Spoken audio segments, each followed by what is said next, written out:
The MKUltra program left the lab and hit the streets in a big way in the early 1980s, and again in 2001, immediately after the 9/11 attacks. Many more people were added to the target list, which now numbers in the thousands. The target is faced with a full coverage system that was developed by the Defense Advanced Research Projects Administration. The ability to follow the target individual and monitor them everywhere they go using their cell phone, car-based tracking systems, or in some cases implants such as the Vera chip, or by other means. The use of different groups to follow and harass targets numbers in the hundreds of thousands of people. The different groups who do the active physical organized group stalking are generally cause-oriented groups. For instance, anti-abortion groups are motivated, lied to, by telling them that the target is an abortion rights activist or proponent. Local community crime watch organizations are told that the target is a known criminal. Ethnic organizations are told that the target is a committed racist. Neo-Nazi groups are told that the targeted individual is a race traitor. In short, many different groups are used. Some who are diametrically opposed to each other are brought into the program. The intelligence community has brought together many unlikely bedfellows into an umbrella program that can reach into any community in America for the purpose of active harassment. The idea that the government can infiltrate neo-Nazi as well as anti-abortion groups may seem fantastic, but a careful reading of the history of neo-Nazi groups will reveal that most of the leaders were either government agents from the beginning of their careers or were later recruited by paying them after years of lackluster interest from the general public.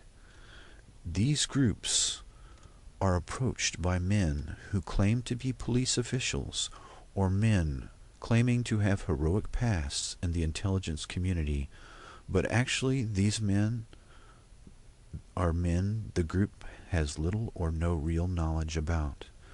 The idea that normal citizens that compose these very different groups, such as police watch groups, church groups, gay and lesbian groups, might actively follow, harass, and assist in the torture and occasional murder of targeted individuals that are total strangers might seem fantastic, but the Milgram experiment has proved otherwise.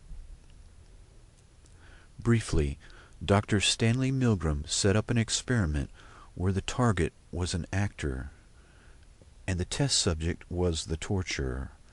An authority figure, essentially a man in a lab coat, told the subject to push a button to deliver an electric shock to a man who was an actor, unbeknownst to the test subject, sitting in another room and viewed through one-way glass.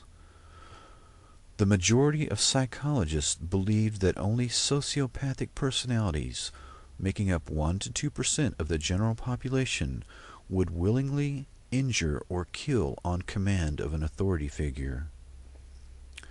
Nearly 70% of people off the street were willing to deliver a lethal or near-lethal electric shock to a complete stranger on command from an authority figure. The psychology professionals were all shocked themselves at the results, and the intelligence community also took note. The program often employs individuals to torture targets who have been recruited from prisons, including child molesters and murderers with no ties to the intelligence community and are totally deniable.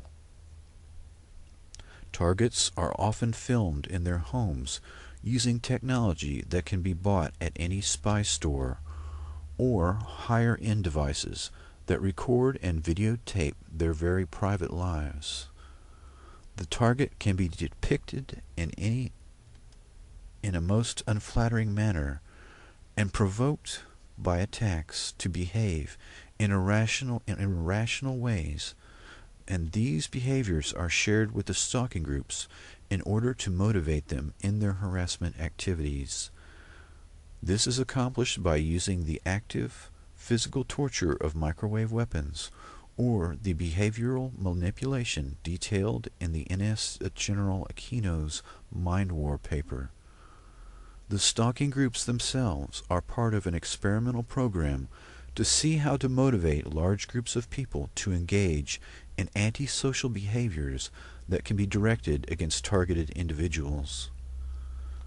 The targets themselves come from many different backgrounds: government whistleblowers, political activists, family members of people in the military or the intelligence community, scientists with important technology that is coveted by high-level perpetrators, victims of satanic ritual abuse, and even people sold into the program by a jealous spouse or business partner in a very new type of murder incorporated. The typical target is tortured in their home and place of work, as well as harassed in public. They have their homes entered and their personal possessions vandalized.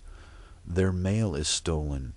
In short, a type of torture chamber that is outside the lab and in the community, practiced in a manner that after decades has reached an art form that is totally deniable, but neutralizes all the target's efforts to fight back or get help. The morbidity or death of targets is fairly low. Only 1 to 2% a year of these thousands of targeted people die. Most of these deaths are suicides. The triad of active gang stalking, physical torture with microwave weapons, and emotional and behavioral manipulation make the lives of targeted individuals a fate worse than death. It is a testament to the strength of the human spirit that any of these people survive more than a few months. Most have been targets for years. Their ages and backgrounds are varied, but all have endured the unimaginable. The multiple purposes this experiment embodies points towards a terrible future for the collective humanity that can only be described as controlled and hellish.